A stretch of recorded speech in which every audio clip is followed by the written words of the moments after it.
அதுதான் எங்களுக்கு இன்னைக்கு மையத்தூட்டுக்கு போறதுக்குள்ள மிக முக்கியமான விஷயம்.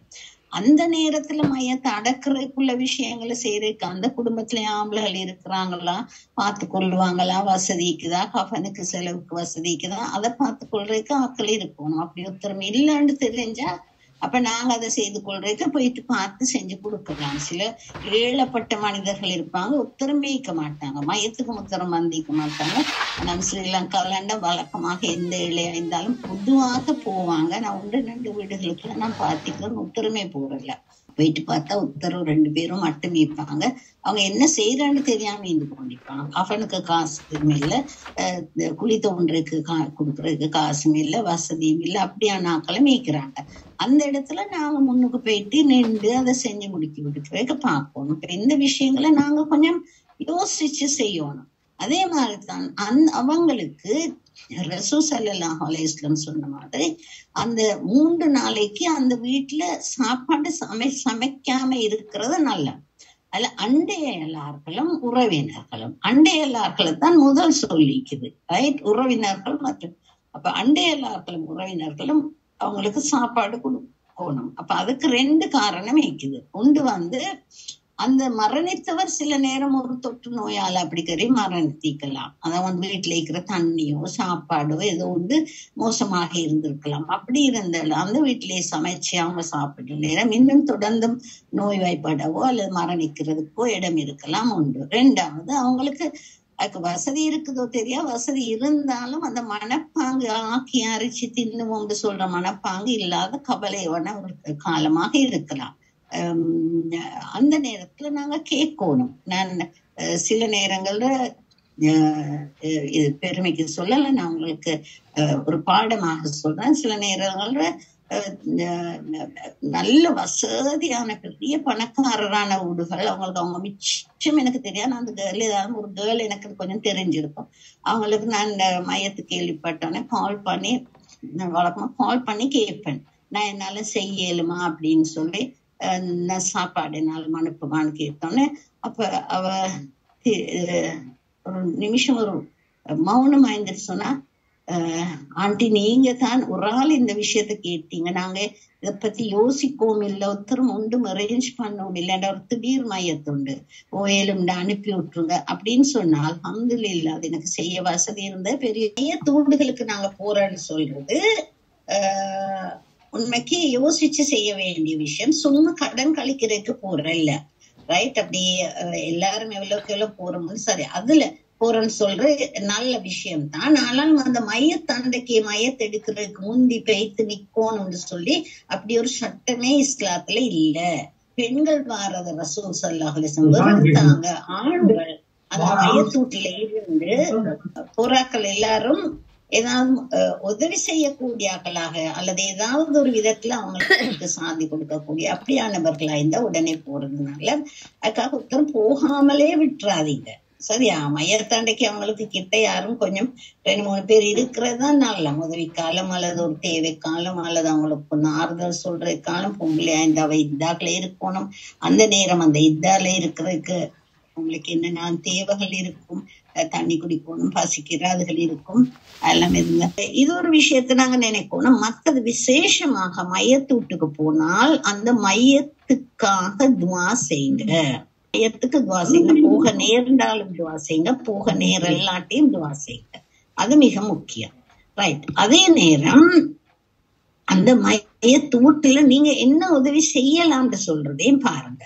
அந்த மையத்தூட்டுல இருக்கிற நேரம் அந்த மையத்தூட்டுல இருக்கிற ஆக்களுக்கு அந்த குடும்பத்தாராய்க்கலாம், வேற ஆக்களாய்க்கலாம், ஏதோ ஒரு உதவி செய்யலுமா என்னன்னு பாருங்க. மத்த போனா பேசினா வந்துட பாருங்க. அங்க இருந்து கொண்டு மையத்தெடுக்கங்காட்டியும் இருக்கணும். இஸ்லாத்துல ஒரு சட்டம் உண்டு இல்ல, அது வெறுக்கப்பட்டதுன்னு ரசூல் ஸல்லல்லாஹு அலைஹி வஸல்லம் சொல்லி இருக்கு. இந்த விஷயத்த விளங்கி கொள்வோம். அதுக்கு பிறகு நீங்க தொடர்ந்து 2-3 நாட்களுக்குள்ளால நீங்க போகலாம். அன்றைக்கு மையத்தை எடுத்ததுக்கு பிறகு போகலாம். என்ன மையத்தை எடுக்கிறதோட அநேகமான பேசுருவாங்க. சில நேரம் எங்களுக்கு போக தேவைப்படலாம். என்னன்னா சில நேரம் கொஞ்சம் தூரமான இடத்துல இருந்தா ஹஸ்பண்டோட போனா தான் அந்த மையத்தூட்டுக்கு பேத்துப்படும், இல்லாட்டி பேத்துப்படாதுன்னு இருந்தா அந்த நேரம் நீங்க போயிட்டு அவங்களோட அந்த குடும்பத்தாக்களோட பேசிட்டு வாரது நல்லா, அவங்களுக்கும் சொல்லி கொடுங்க. நாங்க ஒரு மையத்தூட்டுலையா அவங்களுக்கு நாங்க என்ன சொல்லி கொடுக்கணும் சொல்லி தந்திருக்கிறாங்க. சொல்றாங்க, நீங்க சொல்லணும் அல்லாஹுத்தாலா தந்ததை அல்லாஹுத்தாலா எடுத்துக்கொண்டா, நாகவே நீங்க பொறுமையாயிருங்க, நாங்களும் எல்லாரும் போக இருக்கிறார்கள் தான்னு அப்படி ஒரு துவா உண்டு ரசூல் ஸல்லல்லாஹு அலைஹி வஸல்லம் சொல்லி தந்திக்கிறாங்க. அதையும் நாங்க செஞ்சு கொண்டு போகணும். அப்ப மத்த இன்னொன்று சொல்லி கொண்டிருந்த அண்டையலார்களும் உறவினர்களும் அந்த வீட்டு ஆக்களுக்கு 3 நாளைக்கு சாப்பாடு கொடுக்கறதுக்கு அரேஞ்ச் பண்றது நல்ல. ஆனாலும் அந்த வீட்டாக்களுக்கு சாப்பாடு கொடுக்கறதுக்கு சொல்றதுக்காக ஊர் மக்கள் எல்லாம் அங்க போயிட்டு சாப்பிட பழகப்படாது. சில ஊர்களுடைய குரணையில எல்லாம் பழக்கமிக்குது. அந்த மையத்தூட்டுக்கு போயிட்டு ஆக்கள் இருப்பாங்க, இருந்து எப்படியுமே சாப்பிட்டுட்டு வார அப்படின்னு சொல்ற, அதுக்காக கட்டாயமாக எல்லோரும் கொடுக்கணும்னு சொல்ற ஒரு பழக்கத்தை ஏற்படுத்தி கொண்டிருக்கிறாங்க. அதை பத்தி பேசணும்னு அவங்க சொல்றாங்க. இப்ப எங்கட உமா எல்லாம் அங்கதான் நிக்கிறாங்க, அவங்க சொல்லுவாங்க, இல்லம்மா அந்த அதுக்கு வாராக்கள் மிச்சம் ஏழப்பட்டாக்கள் அப்படி ஒரு மையத்தூட்டுல தான் அவங்களுக்கு ஒரு சாப்பாடு உண்டு, நல்ல சாப்பாடு உண்டு கிடைக்கிற அது நல்ல உண்டு சொல்லுவாங்க. அது ஒரு காரணம் வச்சு சொல்றாங்க, அது வேற விஷயம். அப்ப அந்த உதவி செய்யற அவங்களுக்கு சாப்பாடு உண்டு அனுப்புறேன்னு சொல்றதுக்கு நான் சொன்னேன் 2 காரணம் இருக்கலாம். அந்த வீட்டுல ஒரு தொற்று நோய் இருக்கலாம், அது அவங்களுக்கும் மத்தாக்களுக்கும் நல்லம் இல்லாம இருக்கலாம். 2வது அவங்களுக்கு வசதி இல்லாம அல்லது அதை செய்து கொள்ளக்கூடிய அந்த மனப்பாங்கு இல்லாம இருக்கலாம். இதுல இன்றைக்கு ஒரு ஃபேஷன் எடுத்து கொண்டிருக்கிறாங்க எல்லாரும். எப்படின்னா மையத்தோடு இல்ல யாரால மவுத்தாங்க அந்த மையத்தூட்டு ஆக்கள் உடனே ஆர்டர் பண்ணி 20-30 சமன் ஆர்டர் பண்ணி எடுத்துக்கொள்ளும். அத கேட்டாலும் நாங்க உங்களுக்கு என்ன அனுப்புவான்னு சொன்னா, இல்ல வானம் நாங்க ஆர்டர் பண்ணி எடுத்துக்கொண்டோம், இப்ப இது எங்களுக்கு இல்ல நானா இந்த பெரியம்மா அவங்க யாராலும் அனுப்புறாங்க அப்படின்னு சொன்னா அது வேற விஷயம். இல்ல நானே ஆர்டர் பண்ணி எடுத்துக்கொண்டேன்னு சொன்னா அது ஒரு விதத்துல அவங்க செய்யற விஷயம். நாங்க ஒத்தத்தையும் ரெண்டும் எடுக்கப்படாதுன்னு சொல்ற மனப்பாங்கோட இருக்கலாம், ஆனால் அது தவறு. ஏனென்றால் நாங்க அப்படி செய்யற நேரம் அடுத்த வீட்டுல ஒரு மையத்து விழுந்தா அவங்களும் இன்னொரு மனசத்தை எடுக்கிறக்கோ எதிர்பார்க்கிறக்கோ தயங்குவாங்க. அவங்களும் செய்ய வேணும். அவங்களுக்கு செய்யறதுக்கு வசதி இல்லாம இருக்கலாம். அவங்களுக்கு ஒரு வீட்டுல சம்பாதிக்கிற அன்றாடம் சம்பாதிக்கிற ஒரு மனுஷர் மௌத்தாயினா அடுத்த வேளை சாப்பாட்டுக்கே ஒன்றும் இல்லாத நிலை இருக்கலாம். ஆனா அடுத்த வீட்டாக்கள் செஞ்சாங்களேன்றதுக்காக இவங்களும் தாங்களாகவே தேடிக்கொள்ள வேண்டிய நிலைக்கு தள்ளப்படுறாங்க, கட்டாயப்படுத்தப்படுறாங்க. இப்ப இஸ்லாத்துல சில சட்டதிட்டங்கள் வச்சிருக்கிறது சமூக நலன் கருதி. அப்ப அந்த விஷயத்தையும் நாங்க நினைவு வச்சுக்கொள்ளணும். இதே விஷயம்தான் ஒரு கல்யாணத்தை வசதி இருக்கிறான் அது நல்லா பெருசா எடுக்கலாம், நல்ல வசதி இருந்தா நீங்க 1000 பேருக்கு சொல்லி எடுங்க. ஆனா அதால நடக்கிற விஷயம் என்ன, அது இஸ்ராஃபா இல்லையா, அதெல்லாம் சில நேரம் அவங்க தங்களோட ஜக்காத்தையும் கொடுத்து எல்லாத்தையும் செஞ்சு செய்யற நேரம் இஸ்ராஃப் இல்லைன்றும் எடுக்கலாம். ஆனாலும் நாங்க சமுதாயத்தையும் யோசிக்கணும். நாங்க ஒரு கல்யாணத்தை அப்படி பெருசா படாடோப்பமாக எடுக்கிற நேரம் எங்களை பார்த்து எங்களை பூலை எடுக்கணும், எங்கட நிலைக்கே வரணும்னு சொல்லி சமுதாயத்தில் உள்ள மற்றவர்கள் தள்ளப்படுவார்.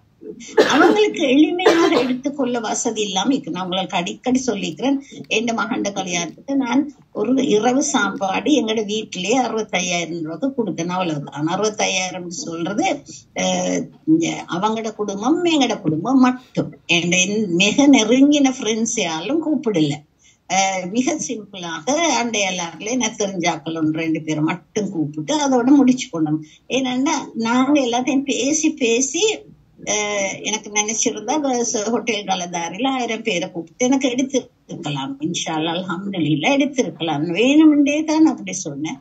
அல்ஹம்துலில்லாஹ் எனக்கு அந்த மகனை ஒத்துக்கொண்டா, நான் மருமகளும் ஒத்துக்கொண்டா, மருமகளோட குடும்பத்தாக்களும் ஒத்துக்கொண்டாங்க. நாங்க எப்படி சின்னதா செய்வோம், அந்த காசு அவங்களோட கையிலே கொடுப்போம், தம்பதிகளோட கையில கொடுத்தா அவங்க வேண்டிய செய்யட்டும் அவங்களுக்கு சொல்லி அந்த காசை கொடுக்கணும்னு கட்டாயமும் இல்லை. நான் என்னத்துக்கு சொல்ல வரேன்டா, நாங்க செய்யற விஷயங்களால எங்களை சூழ இருக்கிற சமுதாயத்திலையும் ஒரு சில தேவையில்லாத விஷயங்களை செய்யறதுக்கு நாங்க படுத்துறோமா, அவங்களுக்கு அதை செய்தாக வேண்டிய ஒரு இக்கட்டான சந்தர்ப்பத்தை ஏற்படுத்துறோமா, இதெல்லாம் யோசிக்கணும்.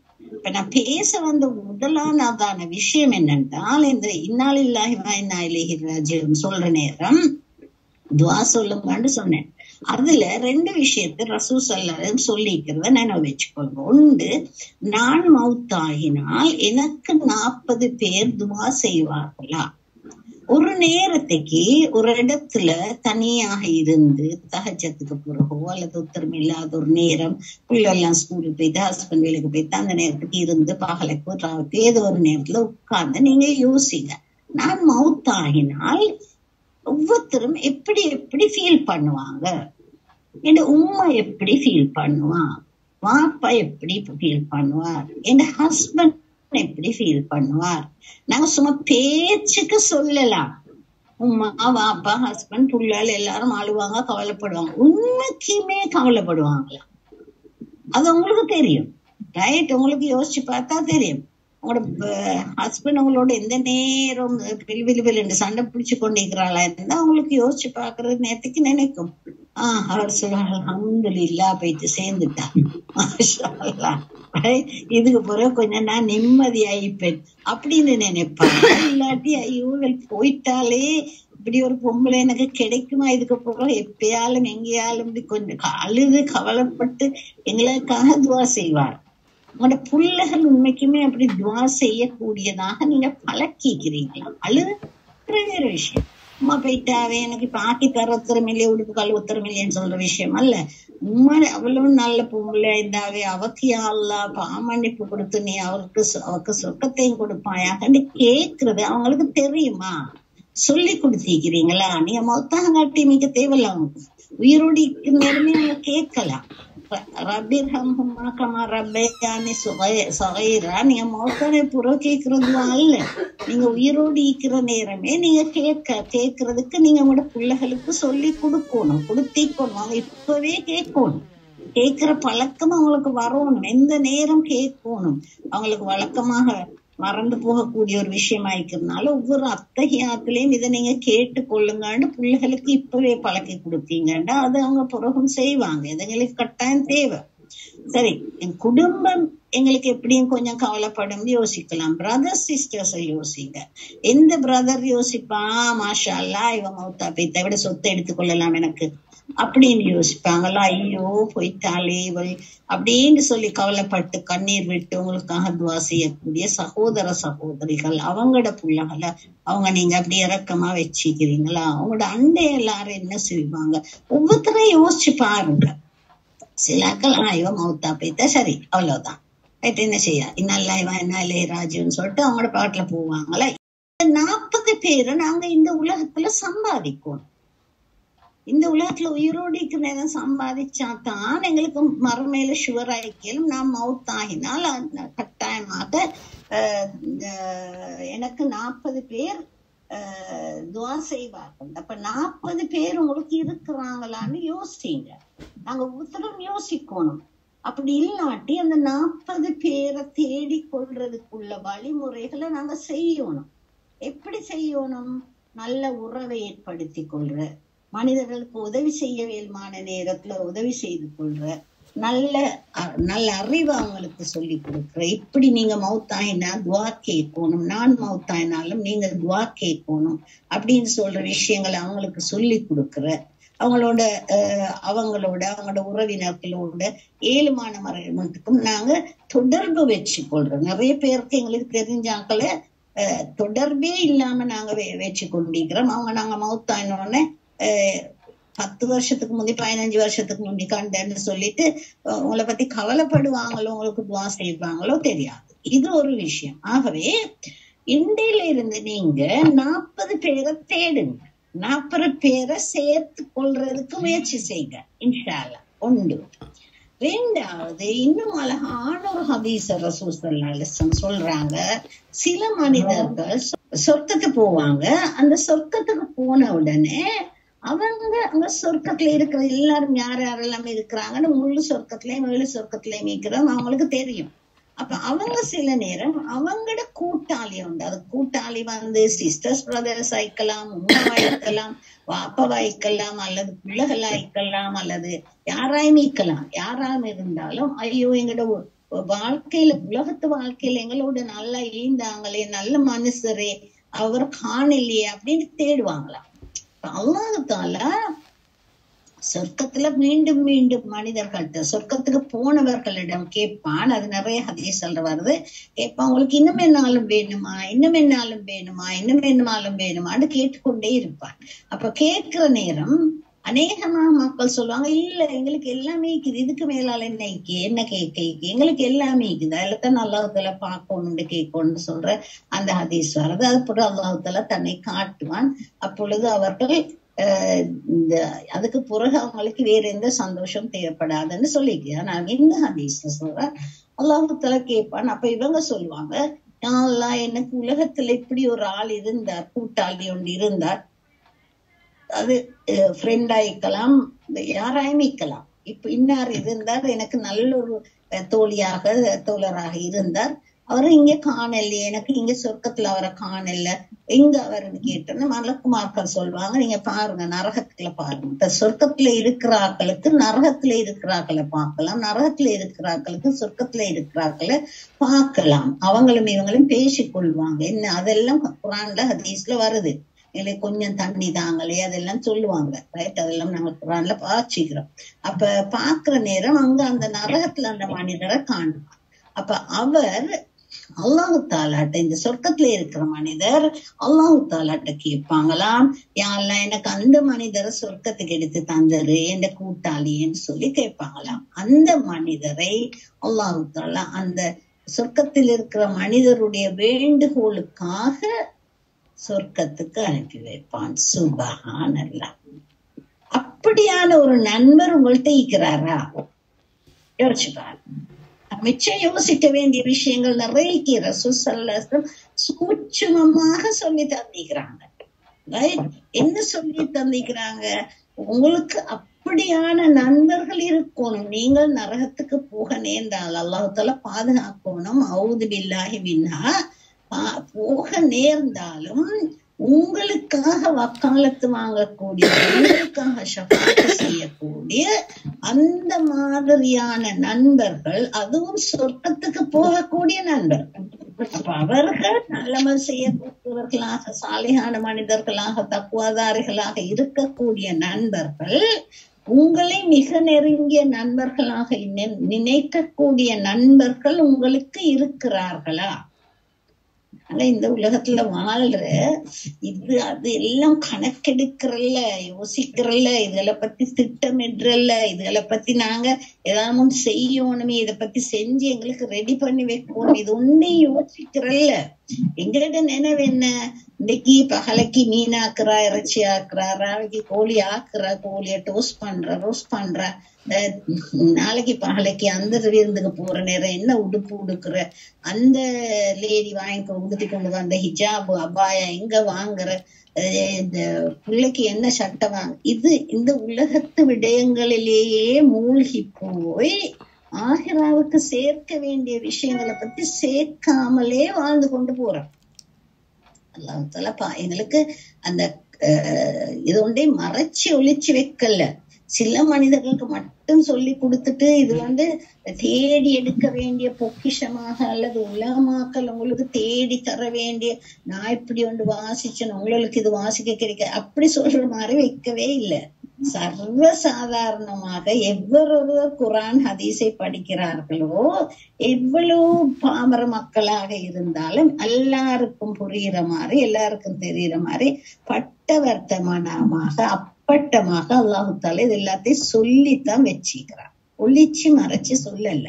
ஆனாலும் நாங்க தான் அதுகளை பத்தி ஒன்றில் கேள்விப்படாமல் இருக்கிறோமேண்டா நாங்க ஹதீஸ்ல வாசிக்கிறோம்ல, அல்லது வாசிச்சுப்பீங்க, கேள்விப்பட்டிருப்பீங்க, அதை பத்தி நாங்க உள் மனசுல வாங்கியடே நானும் அப்படி ஒரு ஆளை ரெடி பண்ணணும் உண்டு. ஒரு ஆள் இல்ல, அந்த நாங்க நினைக்கிற ஒரு ஆள் சின்ன அவரும் சொர்க்கத்துக்கு போலாட்டி நான் கொட்ட விட்டேன்.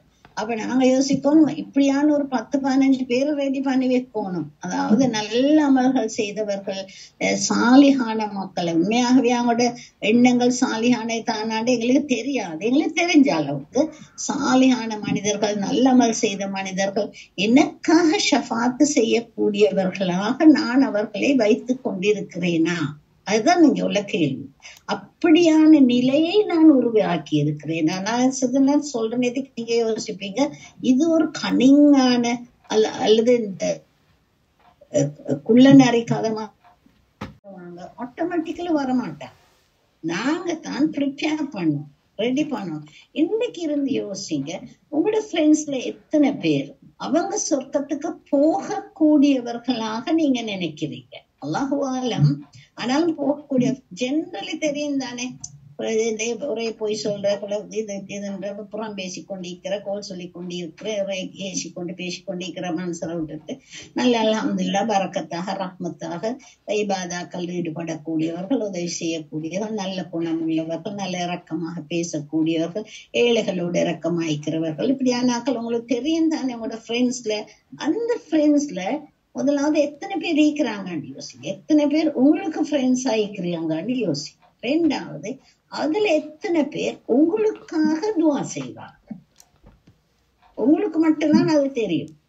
நிச்சயமா 100% எங்களை சொல்லலாம், ஆனாலும் டென்டேட்டிவ்ல தெரியும். நான் மௌத்துண்டு கேள்விப்பட்ட ஷுவரா இவங்க சொல்லுவாங்க, மறீனா இது நல்லா நான் கட்டாயமா துவா செய்யணும், அவ சொர்க்கம் போகணும் அப்படின்னு சொல்லி எங்களோட பேரை சொல்லி அப்படி துவா செய்யக்கூடியவர்களா இருக்கிறாங்களா?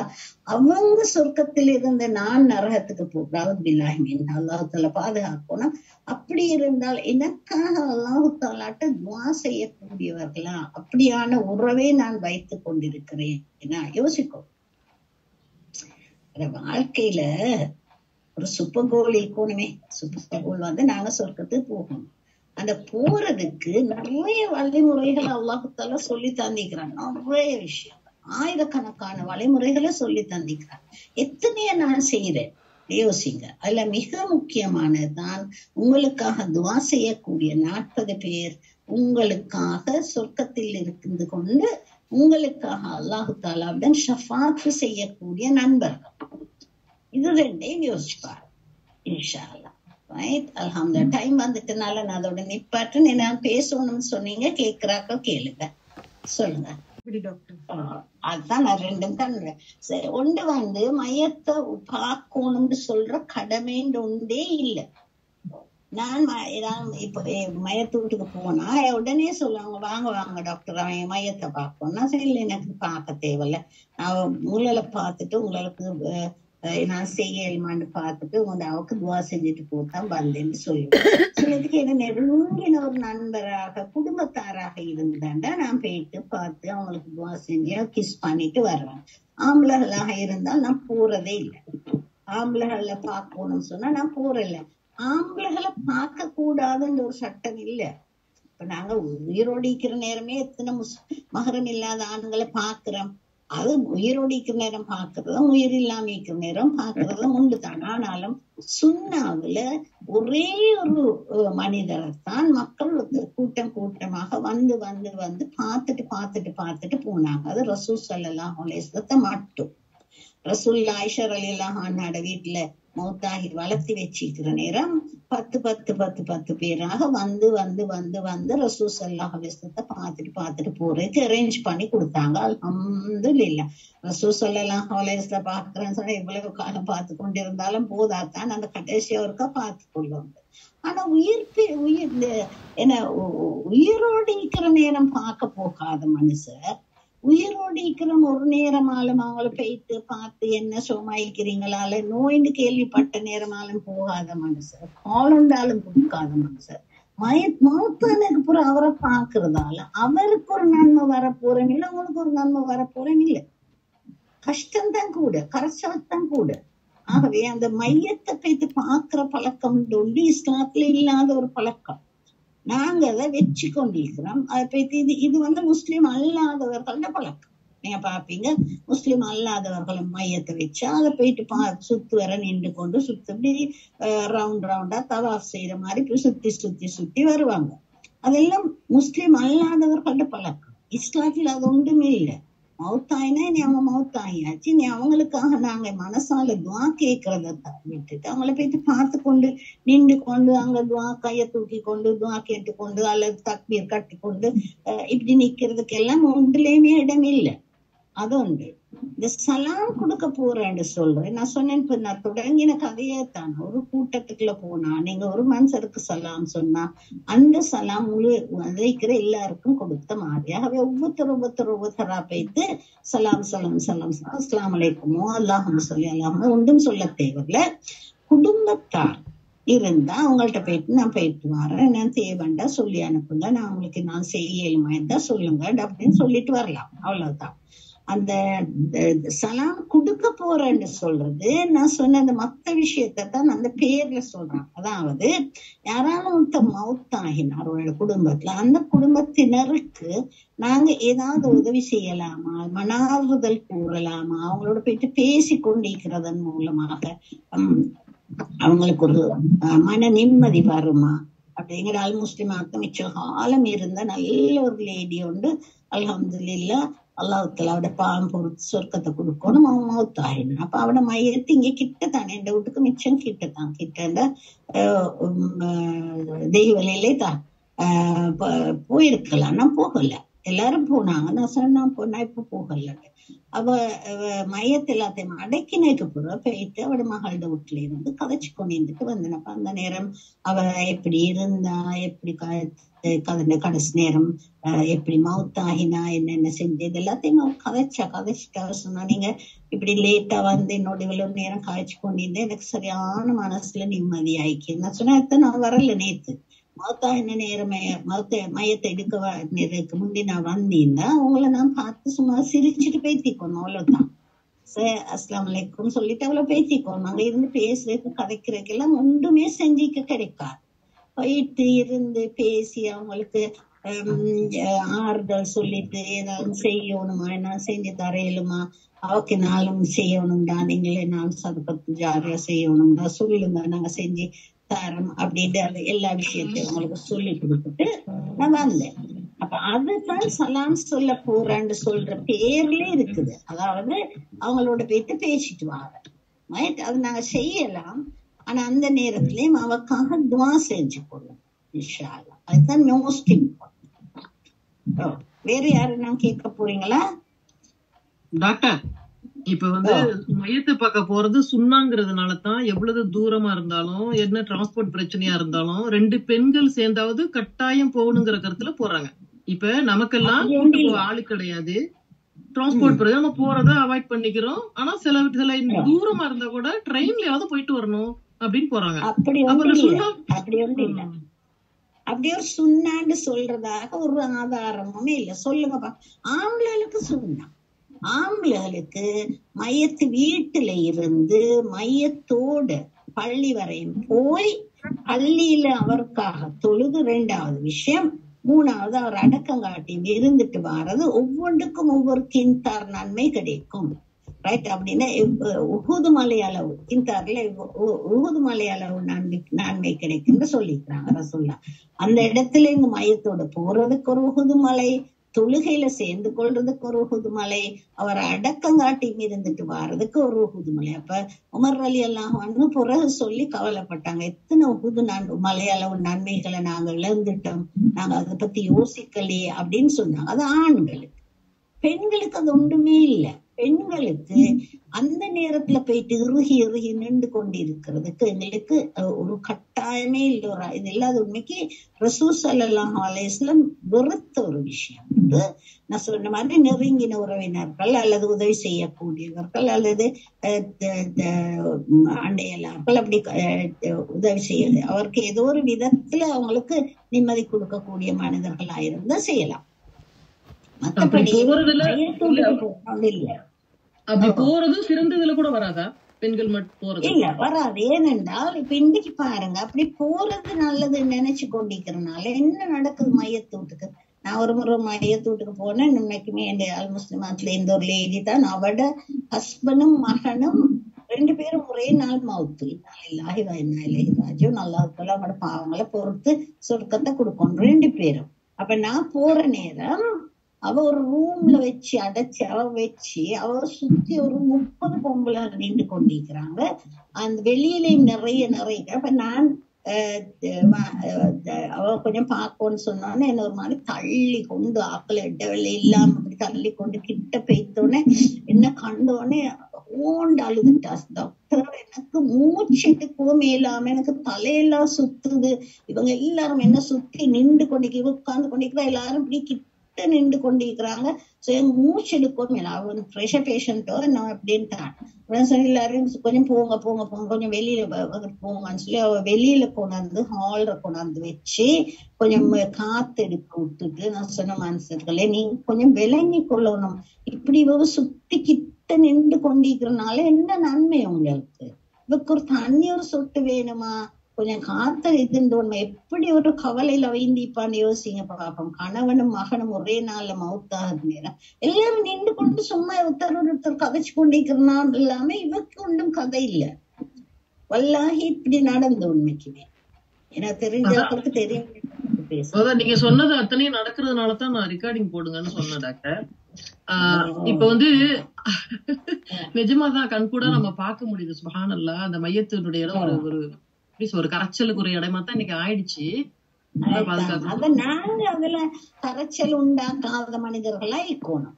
நான் யாரு என்கிட்ட கேட்டேன் மையத்தொண்டிக்கு வாரா போறதுன்னு கேட்டேன். இல்லைன்னா அது எனக்கு ஹஸ்பண்டோட போகணும் அல்லது தூரத்துல கூட்டமா போறதுக்கு இப்ப இங்க இருந்து கண்டிக்கு போகணும் அப்படின்னு சொன்னா எல்லாரும் சேர்ந்து போவான். அதுவும் நான் 7 மணி மட்டுக்கும் சொல்றேன், மையத்தை எடுக்கிறதுக்கு முந்தி போவான நாங்க கொஞ்சம் லேட்டா போவோம். அப்ப போனாண்டா அந்த கொஞ்சம் இருந்து பேசி கதைச்சி ஆறுதல் சொல்லிட்டு நான் உதவி செய்யல செஞ்சுட்டு வரையிலும் அப்படின்னு எல்லாரும் சேர்ந்து அப்படித்தான் போவோம். மற்றபடிக்கு அநேகமாக நாங்க அந்த நாளைக்கு போறேயும் இல்லை, அநேகமாக வேற அடுத்த நாளுக்கு தான் போவோம். டாக்டர், இப்ப ஜனாசா தொழு ஆம்பளைங்களுக்கு எந்த அளவுக்கு நன்மைகள் கிடைக்குதோ அதே அளவுக்கு பெண்களுக்கு கிடைக்குங்கிறதுனால முந்தி கொண்டு எல்லாரும் ஓடுறாங்கதான் அந்த ஜனாசா தொழுவில கலந்துக்கணுங்கிறதுக்காக. அப்ப அது எப்படி கலந்து கொள்றே இல்லையே, பெண்கள் கலந்து கொள்றே இல்ல இப்ப எப்படின்னாக்கா இங்க எல்லாம் பள்ளிவாசலுக்கு கொண்டு வந்துடுறாங்க மையத்தை அந்த லொஹருடைய டைமுக்கு முன்னாடிட்டு. அப்ப லொஹர் முடிஞ்சிட்டு இந்த ஜனாசா தொழுவை கலந்து வைக்கும் போது பெண்களுக்குரிய பள்ளிக்கு பெண்கள் போறாங்க. அதுதான் கேக்குறேன். அது சரி, ரசூல் ஸல்லல்லாஹு அலைஹி வஸல்லம் பெண்கள் பள்ளிக்கு போகலாம்னு சொன்னாங்களே தவிர போவதை அவர்கள் தடுக்க வானம்னு சொன்னாங்க. ஆனால் என்ன சொன்னாங்க, பெண்களுடைய தொழுகை வீட்டில் தான் சிறந்தது. இன்னொரு மிக முக்கியமான ஒரு சுண்ணாவை நாங்க நடைமுறைப்படுத்துறதே இல்லை. அது என்னன்னா, அந்த மையத்து வீட்டுல இருக்கிற நேரம் அந்த மையத்துக்கு வீட்டுல இருக்கிற பெண்கள் தொழலாம். ஒருத்தர் தொழுவிக்க, அதாவது ஒரு ஆண் தொழுவிக்கணும், தொழுவிக்க பெண்கள் வீட்டிலேயே தொழலாம். அதுதான் சரியான சுண்ணா. அந்த பழக்கம் ஸ்ரீலங்கால இல்லையே இல்லை, இந்தியாலயும் இல்லை நினைக்கிறேன். அதை நாங்க உயிர்ப்பிப்போம். ஒரு மையத்துக்கு 2 தடவை ஜனாசா தொழுகை வைக்கலாமா டாக்டர்? பிரச்சனை இல்ல, அது ப்ராப்ளம் இல்ல, அது அனுமதிக்கப்பட்ட விஷயம். இல்ல டாக்டர், இங்க பாருங்க, இப்ப தொழுவை வைக்கிறதுக்கு ஒரு காரணம் பயங்கரமான கூட்டம் சேர்ந்துருது, அங்க இடம் இல்லாம போயிடுது. ஏண்டா தெரிஞ்ச வீட்டுல மையத்துக்கு நான் போயிருந்தேன், கரெக்டா மகரிபுடைய நேரம். அங்க கேக்குறேன், நான் உதுவோட இருக்கிறாங்க கேக்குறேன், நான் மகரிபு ஃபர்ல மட்டும் தொழிக்கலாமா? அங்க ஒருத்தவங்க சொல்றாங்க, இல்ல இங்க இடம் இல்ல, எப்படி நீங்க தொழுவீங்கன்னு கேக்குறாங்க. சுப்ஹானல்லாஹ், வீட்டுல வந்துதான். முதலாவது அப்படியான கூட்டம் இருக்கிறது தவறு. 2வது மகரிப தொழுவிக்காம தனிய தொழுகிறக்கால் முறையிடம் மூணுமே அப்படி ஒன்றும் இல்லாம இருக்கிறது இந்த பிள்ளை. ஒரு குத்தம் 9 குத்தத்துக்கு கொண்டு போகும். ரைட், ஒரு தவறு 9 தவறு செய்ய வைக்கும். ஆகவே தான் அந்த எல்லா விஷயத்தையும் நாங்க யோசிப்போம். ரைட், ஆனா அந்த நேரத்துல அந்த மையத்துக்கு வீட்டிலே தொழுவிக்கிற பழக்கத்தை நாங்க எடுக்கணும் இன்ஷா அல்லாஹ்.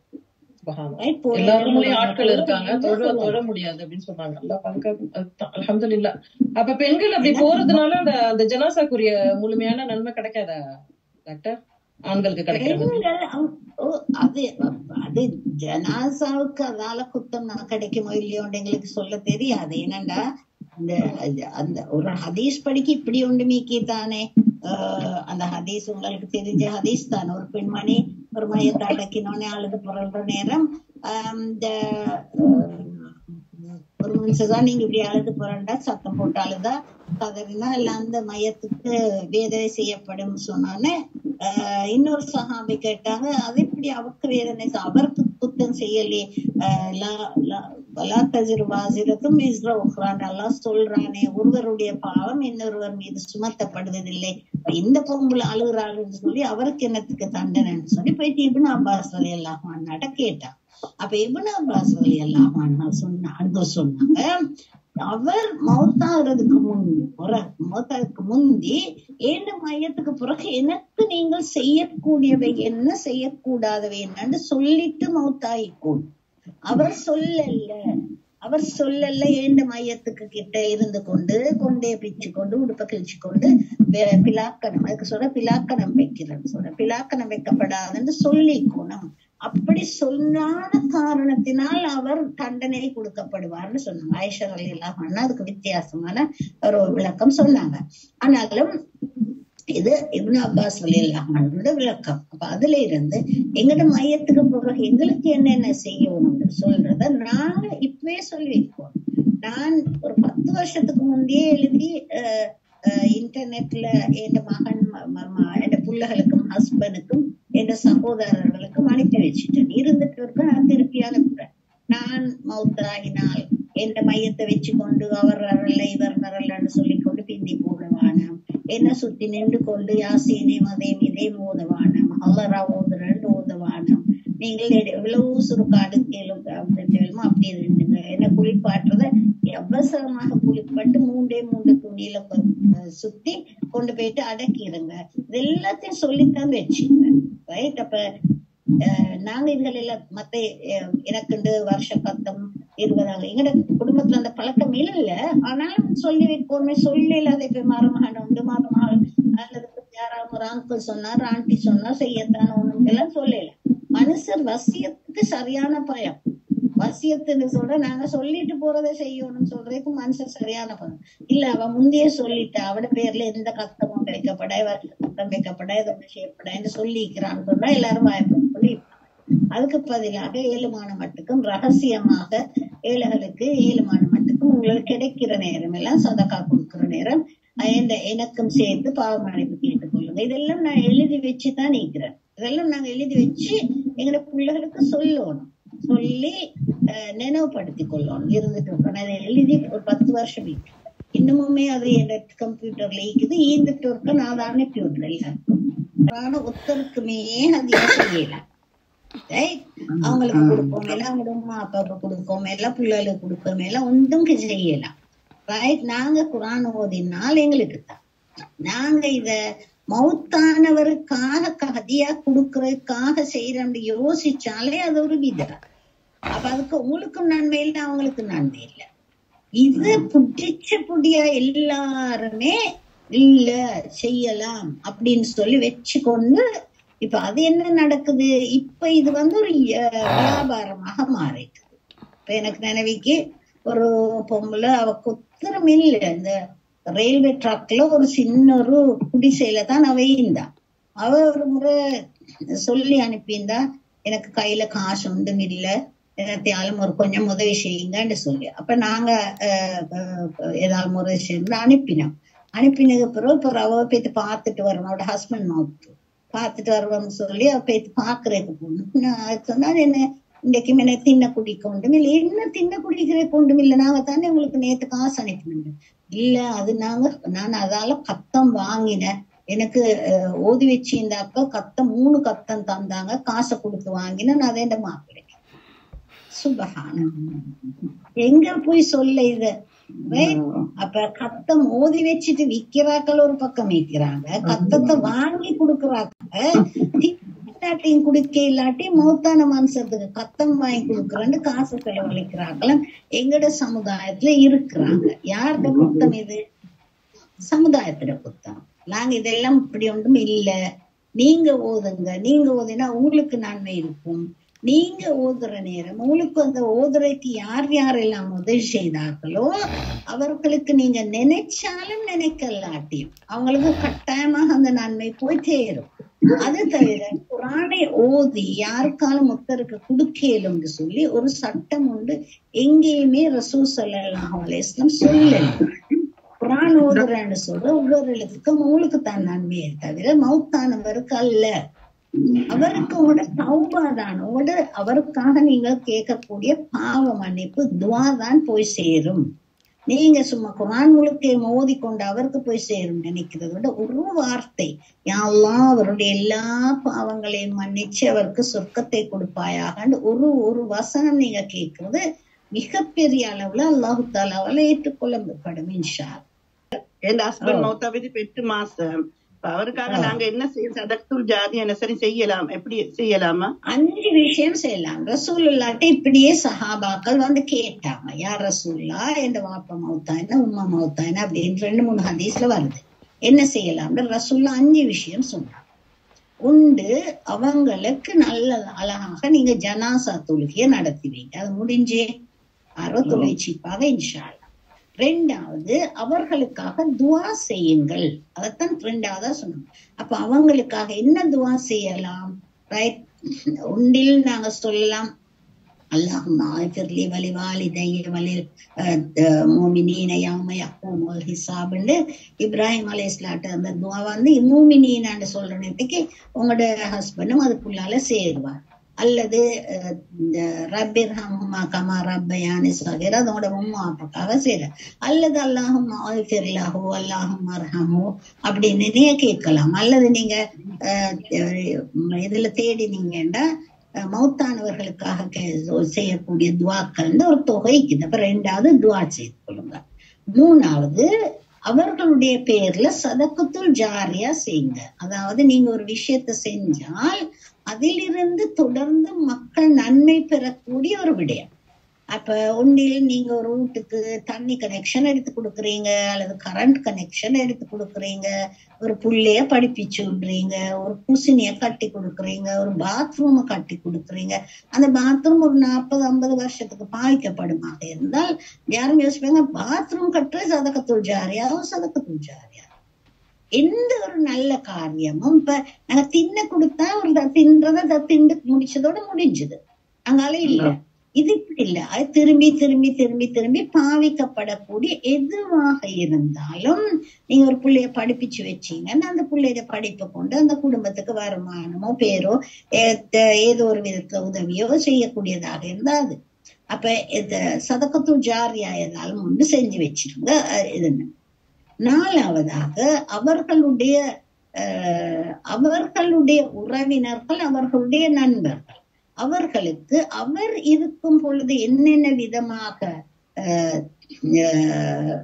கௌரவித்தார்களோ உதவி செய்தார்களோ அப்படி நீங்கள் செய்யுங்கள். ஒரு முறை இப்னு உமர் ரலியல்லாஹு அன்ஹு ஒரு வழியில போற நேரம் ஒரு பெதுவின் ஒரு வயசான மனுஷர் வந்தார். அப்ப வார கண்டு இவருக்கு அவருடைய ஒட்டகத்துல இருந்து இறங்கி அவரை ஒட்டகத்துல ஏத்தி ஒட்டகத்துல அந்த இதை புடிச்சு கொண்டு கழுத்தை புடிச்சு கொண்டு அவரோட நடந்து போனார். அவர் போற இடங்கள் அப்ப கூட போன மனுஷர் கேட்டார், இந்த மனுஷர் எங்கேயோ பெடுவின் ஒரு ஆள் தானே, இந்த மனுஷருக்கு போயிட்டு இவ்வளவு பெரிய சலுகை கொடுக்குறீங்களே, நீங்க நடந்து போறீங்களே, அவருக்கு இதுன்னு. அப்ப அவர் சொன்னார், இல்ல வாப்பா, அதாவது உமர் ரலியல்லாஹு அன்ஹு இவரோட நல்ல மஹப்பத்தா இருந்தார், இவரை எங்க கண்டாலும் அவரோட பேசி கதைச்சு அப்படியான இதுகளை செய்வார் அப்படின்னு சொல்லி, அதுக்காகத்தான் நான் அப்படி செய்யறேன்னு சொன்னேன். அப்ப அந்த மாதிரி நாங்க அவங்களுக்கு உதவி செய்யறது அல்லது அவர்களை கௌரவப்படுத்தல. இப்ப எங்கட வழக்கங்கள் என்ன, அதங்காட்டிக்கு உமா பைக்கங்காட்டியும் அவங்களோட உறவினர்கள் அல்லது அவங்களோட ஃப்ரெண்ட்ஸ் இவங்களை கதைச்சு பேசிக்கொண்டு இப்ப அவங்க மௌத்தானோன்னு நீ யாரு நான் யாருன்னு அவங்களை தள்ளி வச்சாச்சு. 4வது. இது 5வது. அவர்கள் ஏதாவது ஒரு நியத்து வச்சிருந்தால் அந்த நியத்தை நீங்கள் முழுமையாக்குங்கள். அதாவது இப்ப அவங்க ஹஜ்ஜு போகணும்னு நியத்து வச்சு நிக்கிறாங்கன்னு வைங்க. அப்ப நீங்க உங்களோட ஹஜ்ஜை முடிச்சுட்டு அவருக்கு ஒரு ஹஜ்ஜை செய்யுங்க. அல்லது அவர் இன்னாருக்கு நான் உதவி செய்ய போறேன், நான் இன்னாருக்கு ஒரு வீடு கட்டி கொடுக்க போறேன், அல்லது இன்னாருக்கு இந்த அளவு காசு கொடுக்க போறேன் அப்படின்னு நான் ஒரு நியத்து வச்சு உங்கள்கிட்ட சொல்லி இருந்தா நீங்க அந்த விஷயத்த செஞ்சு. அல்லது நான் நாளைக்கு ராவைக்கு நான் தஹஜ்ஜத்துக்கு எழும்ப போறேன் அப்படின்னு நினைவு வச்சுட்டு அதுக்கு மவுத் ஆயிட்டாண்டா நீங்க தஹஜ்ஜத் தொழுது அல்லாஹ் தஆலாட்ட துஆ கேளுங்க. இது அவர் வெச்ச நீயத்துக்காக நான் செய்த இது ஒரு தொழுகையா இருக்கலாம், ஒரு நோன்பா இருக்கலாம், அல்லது ஒரு ஹஜ் உம்ராவாக இருக்கலாம், ஒரு சதக்காவாக இருக்கலாம். என்ன இது ஒரு நீயத்தை வச்சிருந்தாலும் அந்த நீயத்தை நீங்க நிறைவேற்ற. அஞ்சாவது அவர் விட்டு சென்ற கடனும் அதுல சேரும்ல டாக்டர்? கடன் சேரும் என்ன? டாக்டர். அவர் விட்டு சென்ற கடன் கூட அதுல சேரும்ல இந்த 5ல? கடனை கொடுக்கறது இந்த 5 விஷயத்துல சேராது. முதலாவது அவர் அடக்குறதுக்கு முந்தைய அவரோட கடன் அடைக்கும்.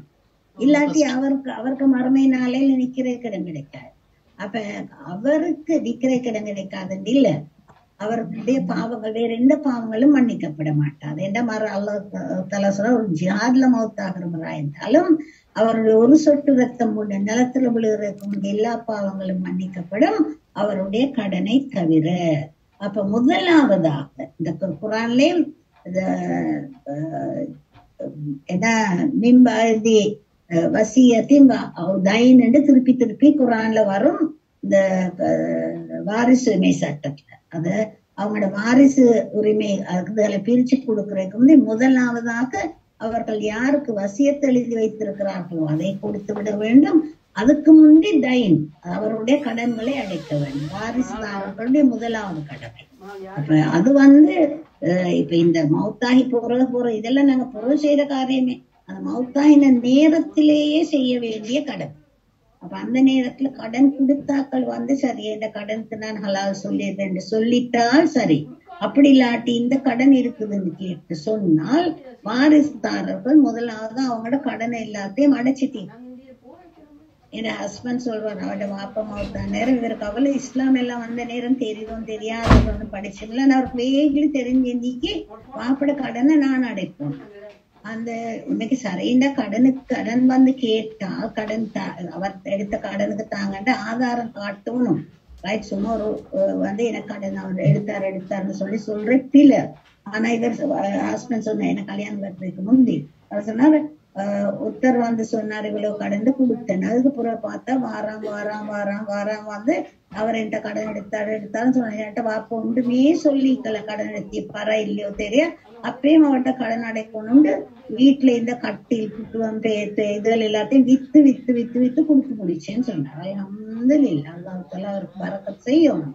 அவங்களோட வாப்பாக்கு அந்த வாப்பா அவர் நான் கல்யாணம் கட்டுறதுக்கு முந்தைய மௌத்தாயிட்டார். அவருக்கும் அல்லாஹ் பாவம் பொறுக்கணும். ஆனா கடன் அடைக்கிறது வேற விஷயம், அது ஒரு ஃபர்லான வாஜிபான விஷயம். ரைட், அது வாரிசுதாரர்கள் முதலாவது கடமை. அஸ்ஸலாமு அலைக்கும் டாக்டர். இப்ப சும்மா சொல்றேன், இப்ப எனக்கு நல்ல வசதி இருக்குது. ஆனா எனக்கு பொதுவா ஒன்றும் பெருசா செய்யறதுக்கு மத்தாக்களுக்கு செய்யறதுக்கு இந்த ஐடியா ஒன்றும் இல்லைன்னு வைப்போம். சும்மா மத்தாக்களுக்கு சதக்காவோ இதோ செய்யற ஐடியா ஒன்றும் இல்லை. அப்ப நான் மௌத்தா போய்த்துட்டேன். மௌத்தா போன ஏண்ட புள்ளேல் ஏண்ட சல்லில இருந்து சதகத்துல் ஜாரியா செஞ்சா அது எனக்கு சேருமா? அது சேருமா எனக்கு? உங்களோட சல்லி ஒன்று இல்ல, நான் கேக்குறேன். ஒன்றை நினைவு வச்சுக்கொள்ளுங்க. ரசூல்லா கிளியர்லி சொன்னாங்க.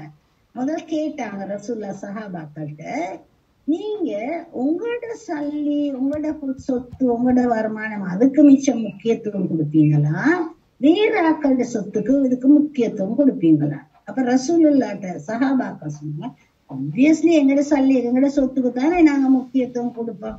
அப்ப ரசூல்லா சொன்னாங்க, நீங்க எல்லாம் அப்படி செய்யலையே, நீங்க வேற ஆக்களோட சொத்துக்கு தானே முக்கியத்துவம் கொடுக்குறீங்க. அப்ப உங்ககிட்ட எங்க நாங்க முக்கியத்துவம்? அப்ப ரசூல்லா சொன்னாங்க, நீங்க மௌத்தான பிறகு உங்களுக்கு ஒன்றுமே சொந்தம் இல்லை. நீங்க மௌத்தாகின அந்த நிமிஷத்துல இருந்து உங்களோட சொத்து உங்களோடது அல்ல, உங்களோட சொத்து உங்களோட பிள்ளைகளோட உள்ளது. ஏண்ட சொத்தாலன்னு சொல்லலாம், உங்களுக்கு இல்ல. அப்ப நீங்க உயிரோடு இருக்கிற நேரம் கொடுக்கறது மட்டும்தான் உங்களுக்கு. உங்களோட பிள்ளைகள் கொடுக்கறது பிள்ளைகளுக்கு. சதகத்துல் ஜாரியாண்டு எல்லாரும் மௌத்தா போன பொறவே செய்யறது அதுல அவங்களுக்கு பிரயோசனம் சதகத்துல் ஜாரியாண்டு மௌத்தானுக்கு பொறவு செய்ய தேவை. எங்களோட வாப்பா மௌத்தாயிட்டார், எங்களோட உம்மா உசுரோடிக்கிறான்.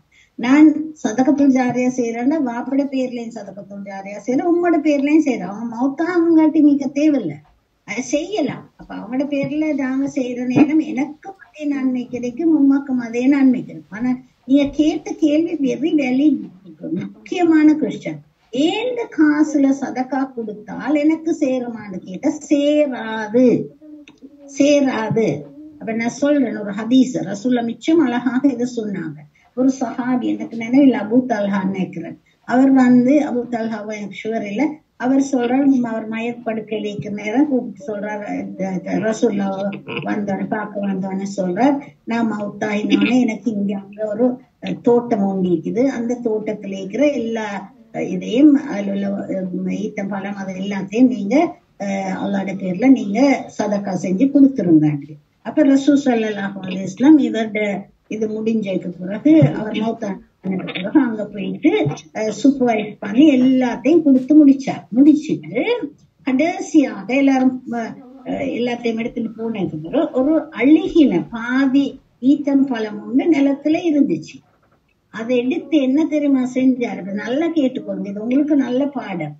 நீங்க சும்மா தியரட்டிக்கலுக்காக கேட்டீங்களோ உண்மைக்குமாகவே கேட்டீங்களோ தெரியாது, ஆனாலும் அதை எடுத்து ரசூல் ஸல்லல்லாஹு அலைஹி வஸல்லம் சொன்னாரு. அதை காட்டி சொன்னார், இந்த மனிதர் உயிரோடு இருக்கும் பொழுது இந்த பழுதாகின அவிஞ்ச ஈத்தம் பழத்தை மட்டும் சதக்கா கொடுத்திருந்தால் இந்த முழு தோட்டத்திலேயும் இருந்து அவர் மௌத்தானதுக்கு பிறகு அது அவ்வளவு சதக்கா கொடுத்ததால் அவருக்கு கிடைக்கக்கூடிய நன்மையை விட அதிகமாக அவருக்கு கிடைத்திருக்கும்.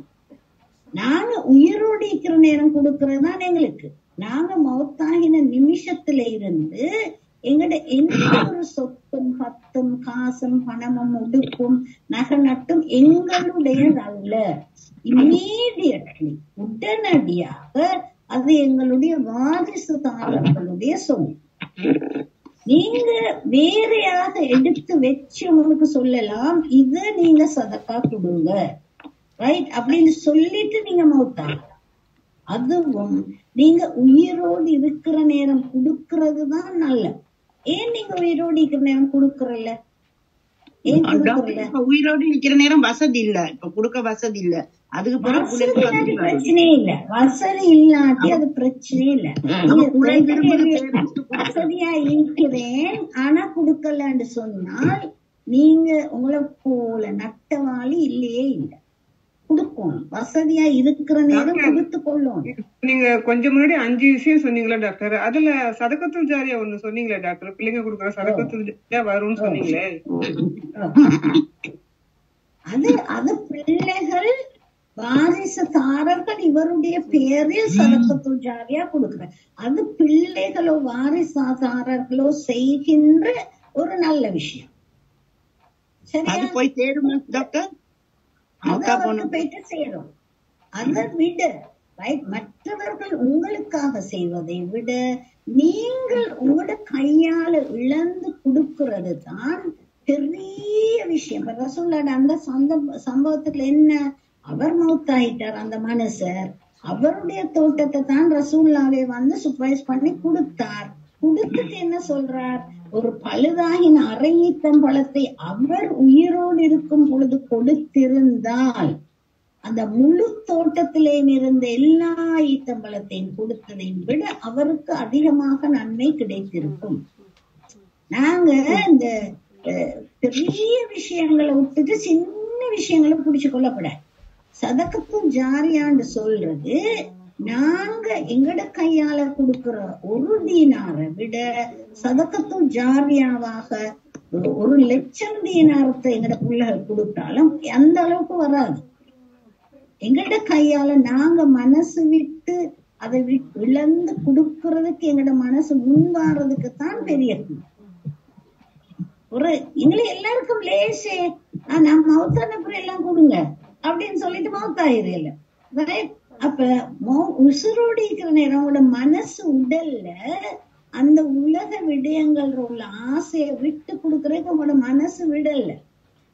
அப்ப நீங்க நான் மௌத்தான பிரதி எல்லாம் கொடுங்கண்டா என்ன செய்றீங்க, உங்களோட வாரிசுதாரர்களோட சொத்துல நீங்க கை வைக்கிறீங்க. எழுதலாம், 3ல் ஒரு பங்கு நீங்க சதக்காவுக்கு கொடுக்கறதுக்கு எழுதி வச்சுட்டு போகலாம். அது ஏன் உயிரோடு இருக்கிற நேரம் கொடுக்கறல, ஏன் கொடுக்கறலண்டா பயம், எனக்கு இல்லாம போகுமோ, நான் மௌத்தாருக்கு இன்னொரு கஷ்டம் வந்துருமோ, சேவை வந்துருமோ. கொடுத்தா 700 மடங்கு அல்லாஹ்வுத்தாலா தருவான். அந்த மனசு வர்றதில்லை, உயிரோட வரதில்லை. அதுதான் நல்ல பிரச்சனை. அந்த மனசை உருவாக்கி கொள்ளும். டாக்டர், இப்ப என்னோட கையில ஒரு காசும் இல்லைன்னு சொல்லுவோம், ஹஸ்பண்ட தாராளமா இருக்குது. அப்ப நான் ஹஸ்பண்ட நான் சொல்லி கொடுக்க இதுக்கு இவங்களுக்கு கொடுங்க அவங்களுக்கு கொடுங்கன்னு ஹஸ்பண்ட நான் சொல்லி கொடுக்கறாருன்னு வைப்போமே, அப்ப எனக்கும் நன்மை கிடைக்கும் டாக்டர். அதே அளவு நன்மை கிடைக்கும். அது மட்டுமல்ல, நீங்க உங்களோட கையால கொடுக்காம வேலைக்காரிட்ட கையில கொடு. இதே ஹதீஸ்ல வருது, வேலைக்காரன் கையில கொடுத்து அந்த மிஸ்கின் வந்திக்கிறார், இந்த பொம்பளை வருவா வந்தா இதை கொடுத்துருங்க, இந்த 1000 ரூபாய் கொடுத்துருங்க, 10,000 கொடுத்துருங்க கொடுத்தால் அவ அந்த கையால எடுத்து கொடுக்கறதுக்கு அவக்கும் அதே அளவு நன்மை எழுதும். அந்த ஹதீஸ் அப்படியேதான் வருது. ரைட், கொடுக்கிற மனுஷருக்கும் அதே அளவு நன்மை எழுதப்படும், அதை எடுத்து கொடுக்கக்கூடிய வேலைக்காரருக்கும் அதே அளவு நன்மை எழுதப்படும். டாக்டர், இந்த சதகத்துல் ஜாரியா குடும்பத்தாருக்கு மட்டும் தான் கொடுக்கணுமா, யாருக்கு வேண்டாலும்? இல்லவே இல்ல. எங்கேருந்து கொடுக்கலாம், யாருக்கும் கொடுக்கலாம், எந்த ஊர்லயும் கொடுக்கலாம். உங்களோட சொந்த ஊர்ல சதக்கா கொடுக்கறது ஜக்காத்து கொடுக்கறது மேலான. இல்ல நான் அதை கேட்கல டாக்டர். இப்ப சதகத்துல் ஜாரியா தான் நான் ஏழைங்களுக்கு கொடுக்கறது சொல்லல. இப்ப நம்ம குடும்பத்தாரு மட்டும்தான் இப்ப எனக்கு கொடுப்பாங்க. ஆனா வேற இப்ப நான் குடும்பத்தாருக்கு மட்டும்தான் இல்லாம வெளியில உள்ளவங்க யாரும் தெரிஞ்சவங்க வேற யாரும் கொடுத்தா அவங்க சும்மா கொடுக்க மாட்டாங்களே, கண்ட ரோட்ல போற வாரம் அவங்களோட பேர்ல கொடுக்க மாட்டாங்க. நீங்க அவங்களுக்கு ஏதோ ஒரு விதத்துல மனசுல ஏதோ ஒரு நன்மையை கொடுத்திப்பீங்க, மனசால ஏதோ ஒரு அவங்களோட மனசுல அவங்களுக்கு உங்களை பத்தி இறக்கம் வரைக்கும் செஞ்சிருப்பீங்க, அவங்க கொடுக்கலாம். ஒரு முகப்பத்துல கூட கொடுக்கலாம் இல்லையா? ரொம்ப பிடிச்சவங்க இறந்து போனா அவங்க யாரும் ஃபேமிலி கிடையாது, கொடுக்கலாம்.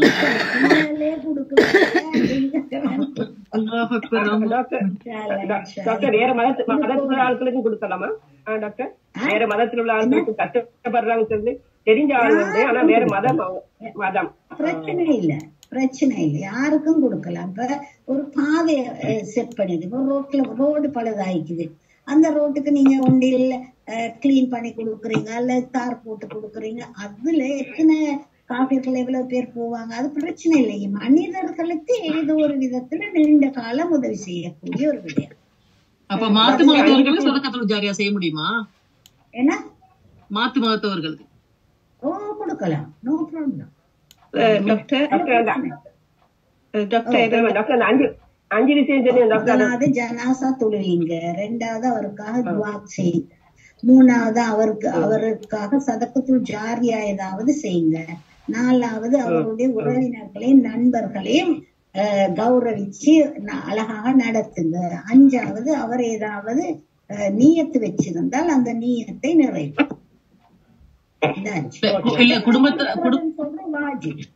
இல்ல டாக்டர், குடும்பத்தாரையோ கூட்டாளிகளையோ அவங்க கண்ணியமாக நடத்தத நம்ம பார்த்தாதான் நம்ம அப்படி செய்யணும். இல்ல அவங்களுக்கு எப்படி சொல்றது, வெறுக்கக்கூடியவங்களா இருந்தா இல்லாட்டி அவங்களுக்கு சும்மா சாதாரண ஃப்ரெண்டா இருந்தா கூட நம்ம கண்ணியப்படுத்தணும். யாரா இருந்தாலும் அவங்கள கண்ணியமா நடத்துங்க. ரைட், இப்படியே இவங்க சொல்ற மாதிரி இந்த ஒட்டாத்துல ஏற்றி வச்சு நீங்க நடந்து போகணும் இல்ல, அவங்கள கண்ணியமா நடத்துங்க. அவங்க கண்டா அழகாக பேசி அவங்களுக்கு ஏதாவது முதல் செய்யணும்டா செய்து அப்படி செஞ்சு கொண்டு போங்க. டாக்டர், எனக்கு ஒரு கேள்வி இருக்கு டாக்டர். என்னன்னா இப்ப சதகாரியான்றது இப்ப நாங்க படிச்சத மத்த ஆக்களுக்கு எடுத்து சொல்றது, ஓதி கொடுக்கறது, அதுகளும் வருமா நம்ம உயிரோட இருக்க கொள்ள சதகத்துல் ஜாரியால? அல்லது எது வருமானு கேக்குறீங்க? படிச்சத மத்த ஆக்களுக்கு தெரியாதவங்களுக்கு எடுத்து சொல்லி ஓதி கொடுக்கறது எல்லாம் இப்ப கையில காசு தான் இருக்கோம், நாங்க வசதியா தான் இருக்கணும் இல்ல தானே நாங்க படிச்சது? 3 விஷயங்கள் உங்களுக்காக தொடர்ந்து ஒன்று நீங்க விட்டு செல்லக்கூடிய கல்வி, உங்களுக்காக துஆ செய்யக்கூடிய சாலிஹான பிள்ளைகள், ரைட், அல்லது நீங்க செய்து விட்டு போகக்கூடிய சதகத்துல் ஜாரியா. அப்ப தொடர்ந்து உங்களுக்கு நன்மை தரக்கூடியதுன்னு சொன்னால் அது எங்களுக்கு நன்மை தரக்கூடியதுல ஒன்றுதான் நாங்கள் விட்டு செல்கின்ற கல்வி. சரியா? அப்ப நாங்க யாருக்காலும் படிப்பிச்சு கொடுக்கிறோம்னு சொன்னால் அது காசு எடுத்துக்கொண்டு படிப்பிச்சாலும் சரி, காசு எடுக்காம படிப்பிச்சாலும் சரி, அதை விட்டு செல்கின்ற கல்வி, அதன் மூலமாக யாராவது ஒருவர் அறிவை பெற்றுக் கொண்டால் இஸ்லாமிய அறிவாக இருக்கலாம், இஸ்லாம் அல்லாத சாலிஹான அறிவா இருக்கலாம். மேத்ஸ் சொல்லி கொடுக்குறீங்க, அல்ல ஜியோகிரபி சொல்லி கொடுக்குறீங்க, கம்ப்யூட்டர் சொல்லி கொடுக்குறீங்க, எல்லாமே உங்களுக்கு நன்மையா தான் பயன் தரக்கூடிய கல்விகள். டாக்டர், அப்ப பிள்ளைங்க நமக்கு அப்புறம் செய்யற சதக்கத்துல் ஜாரியா நமக்கு சேராது அப்படிங்கறதெல்லாம் இல்லைங்கள? என்ன நம்ம இறப்புக்கு அப்புறம் நம்ம பிள்ளைங்க நமக்கு செய்யற சதக்கத்துல் ஜாரியா நமக்கு சேராது அப்படிங்களா? பிள்ளைகள் செஞ்சா கிடைக்கும், மாத்தி விளங்கினீங்க. சொல்றேன், 3 விஷயங்கள் உங்களோட மரணத்துக்கு பிறகு தொடர்ந்து நன்மை தரும்னு சொல்றது. நீங்க விட்டு சென்ற சதக்கத்துல் ஜாரியான்னு தான் அந்த ஹதீஸ் சொல்லுது. மத்த ஹதீஸ் பிள்ளைகளோ வாரிசுதாரர்களோ மரணித்தவர்களுக்காக என்ன செய்யலாம்னு சொல்றனே, அவர்களுடைய பெயரில் நீங்கள் செய்கின்ற சதக்கத்துல் ஜாரியா அப்படின்னு சொல்றாங்க. அப்ப 2மே இருக்குது. நீங்க செஞ்சுட்டு போன சதக்கத்துல் ஜாரியா உங்களுக்கு நன்மை தரும். அவங்க உங்களோட பேருக்காக, அதாவது உங்களோட பேர்லண்டா உங்களுக்காக அல்லாஹ் தஆலா பாவ மன்னிப்பு தரணும்னு சொல்லி துஆ செஞ்சு அந்த நியத்தோட அவர்கள் செய்கின்ற சதக்கத்துல் ஜாரியாவும் உங்களுக்கு நன்மை தரும். அது அல்லாஹ் தஆலா 2யும் சொல்லிட்டான். சரியா? ஓகே, நான் நிப்பாட்டுமே.